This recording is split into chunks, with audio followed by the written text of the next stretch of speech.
Dalam percakapannya dengan Nikodemus, Yesus berkata, "Begitu besar kasih Allah kepada dunia ini, sehingga Dia telah mengaruniakan Putranya yang tunggal, supaya setiap orang yang percaya kepadanya tidak binasa, melainkan memperoleh hidup yang kekal. Sebab Allah mengutus Putranya ke dalam dunia bukan untuk menghakimi dunia, melainkan supaya dunia diselamatkan melalui Dia. Siapa saja yang percaya kepadanya, ia tidak akan dihukum. Siapa saja yang tidak percaya, ia telah berada di bawah hukuman. Sebab ia tidak percaya dalam nama Putra Tunggal Allah."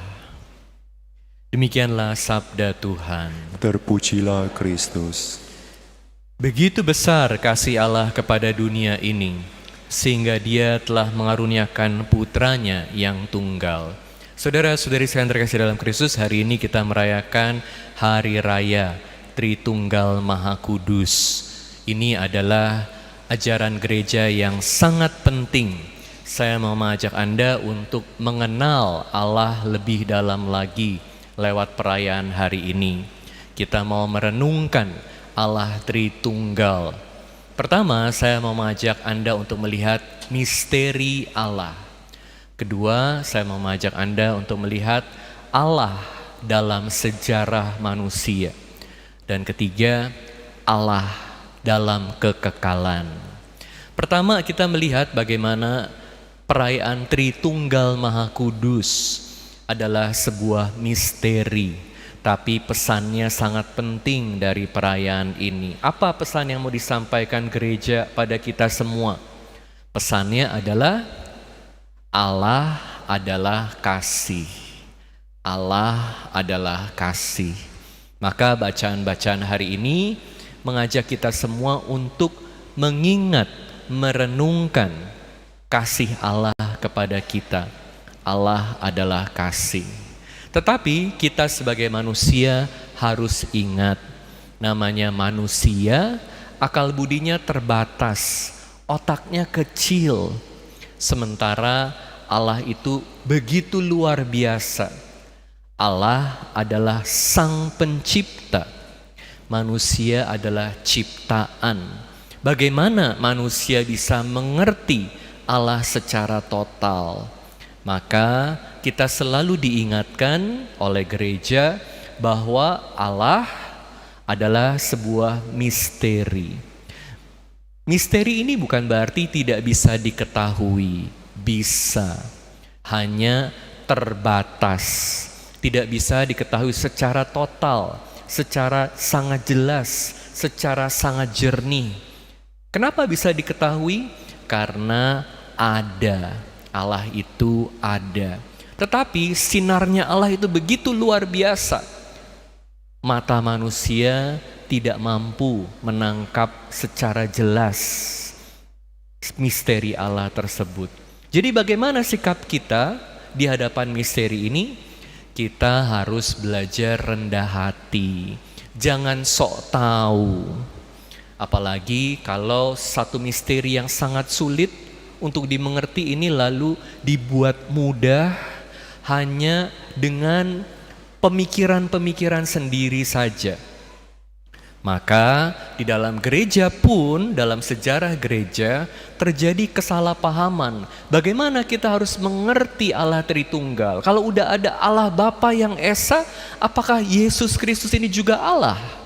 Nah, misalnya di abad keempat itu ada ajaran yang mengatakan bahwa Yesus itu bukan Allah, Yesus ini hanya manusia. Nah, kenapa? Karena udah ada Allahnya, ada Allah Bapa. Kan kita semua mesti percaya pada Allah yang tunggal. Kenapa ada Allah Putra lagi? Nah, ini cukup meluas ajarannya sehingga gereja perlu menetapkan bahwa ajaran ini salah. Dalam hidup kita sehari-hari kita juga bisa salah mengenal Allah. Kita manusia selalu mencari Allah, berusaha mengenal Allah karena kita membutuhkan Allah, membutuhkan pendampingan Allah. Tapi Allah itu bagaimana? Bukan hanya kita yang bisa salah. Dalam bacaan pertama kita mendengar bagaimana umat Israel itu diingatkan oleh Musa Kenapa umat Israel diingatkan oleh Musa? Karena mereka sudah dibimbing, dibantu oleh Allah untuk keluar dari perbudakan Mesir. Tapi mereka kurang bersyukur kepada Allah. Bahkan saat Musa naik ke Gunung Sinai, mereka merasa ditinggal. Sehingga mereka minta kepada Harun, saudaranya Musa, "Oh, beri kami Tuhan, kami mau punya Tuhan." Lalu mereka buat apa? Buat lembu dari emas. Mereka menyembah berhala. Makanya Allah marah dan Musa juga marah. Kenapa? Karena di dalam hati mereka merindukan Allah, tetapi mereka tidak bisa mengenal Allah dan tidak mengerti Allah ini seperti apa. Jadi seringkali kerinduan dari dalam hati kita ini juga harus hati-hati. Jangan sampai membawa kita pada perlindungan yang salah. Berhala. Nah, ini kita harus hati-hati ya. Nah, bagaimana jadi sikap kita? Rendah hati dan terus mohon kepada Tuhan supaya Tuhan terus menyatakan dirinya kepada kita supaya kita semakin mengenal Dia, semakin bisa berelasi hari demi hari, bertumbuh dalam kedekatan dengan Tuhan. Karena apa? Karena kabar gembiranya adalah Tuhan selalu mau menyatakan dirinya kepada kita, memperkenalkan dirinya kepada kita lewat wahyunya.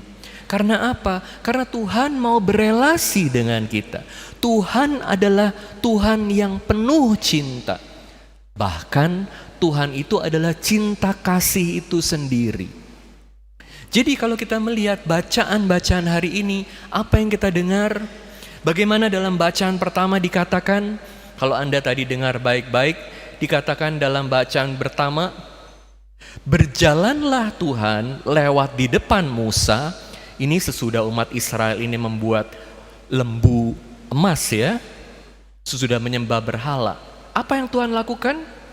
Berjalanlah Tuhan lewat di depan Musa sambil berseru, Tuhan adalah Allah yang penyayang dan pengasih, panjang sabar dan berlimpah kasih setianya. Artinya Tuhan juga melihat kerinduan orang-orang Israel kepada Tuhan, mau mencari Tuhan, dan Tuhan memaafkan kesalahan mereka. Walaupun mereka menyembah berhala dan Tuhan marah, tapi bukan berarti Tuhan tidak mau menolong mereka lagi. Bukan berarti Tuhan tidak mau hadir lagi buat mereka. Tuhan mengampuni mereka, Tuhan mengingatkan mereka bahwa Allah adalah kasih dan Allah selalu hadir buat mereka. Kenapa Allah selalu hadir buat mereka? Bukan karena orang Israel itu pantas untuk dikasihi, bukan karena mereka hebat, bukan karena pertama-tama mereka taat kepada Tuhan, tapi karena Tuhan mencintai mereka. Karena Allah adalah kasih itu sendiri. Jadi Allah selalu mencari celah untuk mengasihi kita di dalam sejarah manusia. Kalau dalam perjanjian lama kita mendengar bagaimana Allah menyatakan dirinya kepada Abraham, kepada Musa, kepada nabi-nabi lainnya sebagai Bapa, Sang Pencipta, Maha Kuasa. Tetapi sayangnya kasih Allah ini belum diterima secara penuh oleh umat Israel. Maka mereka masih jatuh lagi dan jatuh lagi dan jatuh lagi dalam dosa. Sehingga kita mendengar yang dikatakan dalam bacaan Injil. Apa yang dikatakan dalam bacaan Injil yang sangat indah hari ini? Begitu besar kasih Allah kepada dunia ini, sehingga Dia telah mengaruniakan putranya yang tunggal. Yesus diperkenalkan kepada manusia. Yesus lahir di antara manusia. Untuk apa? Untuk menjadi penyelamat kita.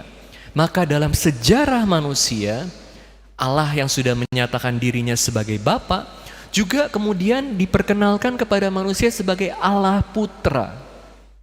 Sekali lagi, bukan karena kehebatan manusia, tetapi karena cinta kasih Allah kepada kita.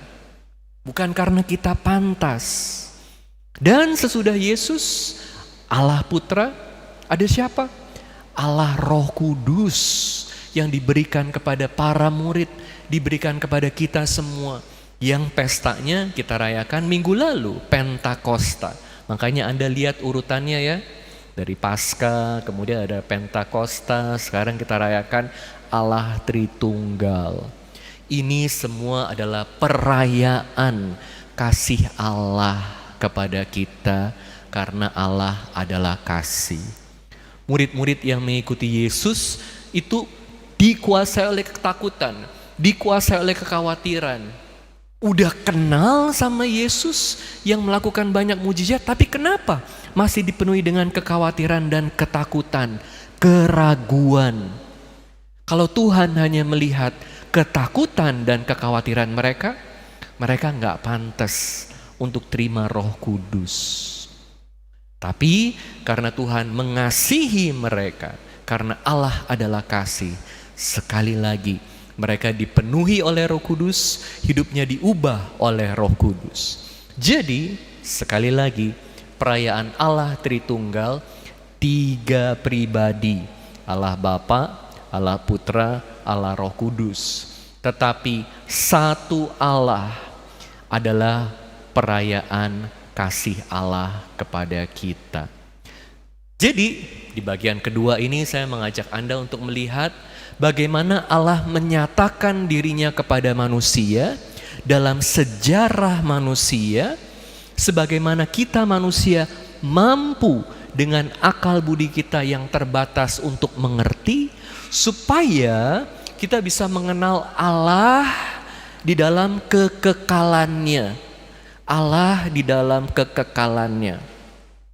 Kalau Allah tidak menyatakan dirinya kepada kita, kita bisa kenal Allah gak? Para murid bisa kenal Allah gak? Nggak bisa. Kalau Allah Putra tidak menjadi manusia, kita bisa kenal sama Allah Putra gak? Nggak bisa.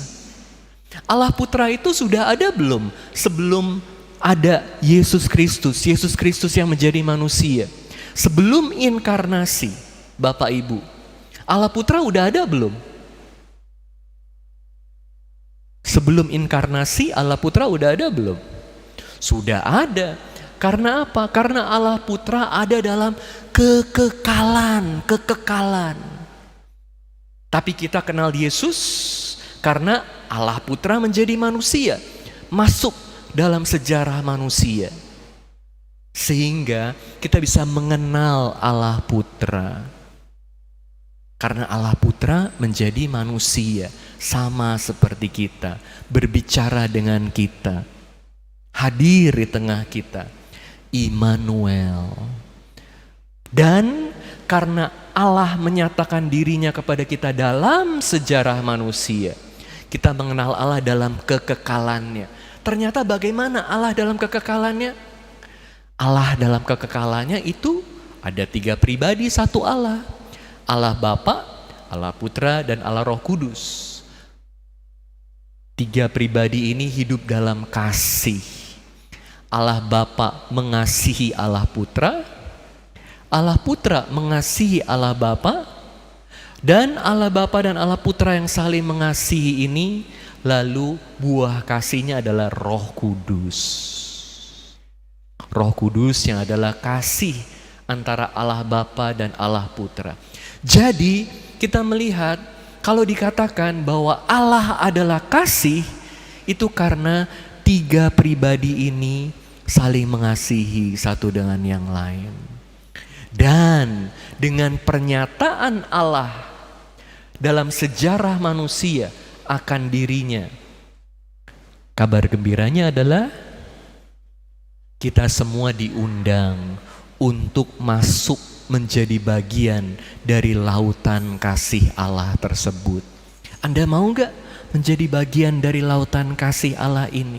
Jadi kalau nanti kita sudah meninggal, melewati pintu kematian, kita bisa masuk lebih penuh dalam lautan kasih Allah. Tapi panggilan itu sudah mulai di dunia. Makanya kan kita sebagai orang Katolik dengan penuh syukur selalu melakukan buat tanda salib dalam nama Bapa, Putra, dan Roh Kudus. Amin. Setiap kali Anda buat tanda salib, ingat bahwa Anda diundang terus-menerus untuk menjadi bagian dari Allah Tritunggal.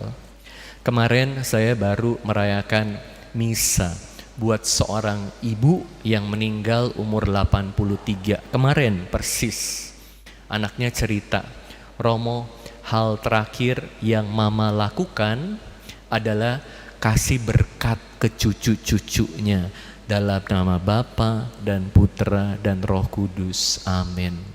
Saya bilang ini satu hal yang luar biasa. Di akhir hidupnya dia bisa kasih berkat, tinggalin berkat. Kalau yang tinggalin warisan kan banyak kan, tapi yang kalau kasih berkat sama anak cucu itu nggak banyak loh.